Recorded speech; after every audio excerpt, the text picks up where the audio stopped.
Tayo, mahal ka ng Panginoon, tanggapin mo si Jesus Christ as Lord and Savior sa buhay mo.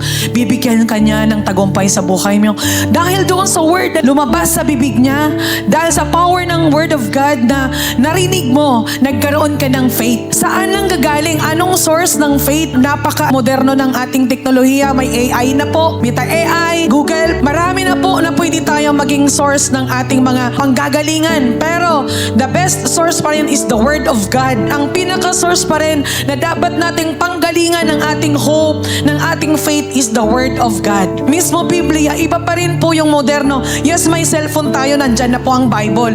Pero alam nyo po, ugali ko pa rin pag nag-aaral ako ng Word of God, even sa devotion ko is the Bible pa rin ang aking binabasa. Ang Biblia pa rin ang aking binabasa. Bakit? Yan po ang source. Kaya mahalaga po na mag-share tayo ng Word of God. Kasi kung wala po silang maririnig mula sa'yo ng Word of God, wala silang faith, walang power yung buhay nila. May mga kaklase ka na hopeless na, nasa anxiety, depression, kailangan nila ang word of God. Nalalabas sa iyong bibig na i-declare mo para sa kanila. Kapatid, kaya mo yan. Sinabi ng Lord sa kanyang salita, ganito, ganyan, ganyan, ganyan. Kaya mahalaga po na mag-memorize tayo ng word of God.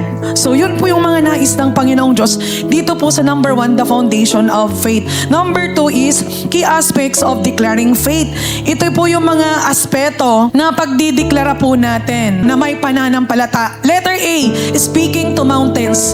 Matthew 21 verse 21, pakibasa po please. Sabi niya, at tumalin ka sa dagat, mangyayari ang inyong sinasabi. Sino ba rito nakakita ng literal na bundok? Kaya mo ba, kapatid, na sabihin sa bundok, tumalon ka, pumunta ka sa dagat? Ano yung bundok na tinutukoy? Ito ba'y literal na yung bundok Taal?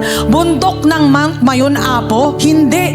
Ito po mga kapatid na bundok na tinutukoy dito na nais ng Lord na harapin mo. Ito po yung mga balakid sa buhay mo. Ito po yung mga pagsubok, problema, sitwasyon, challenges o kaya mga testing o kaya mga kakulangan sa buhay mo na ito ay nasa sitwasyon ka na nasa battle, in struggle. Ano ang nais ng Lord? Harapin mo direkta.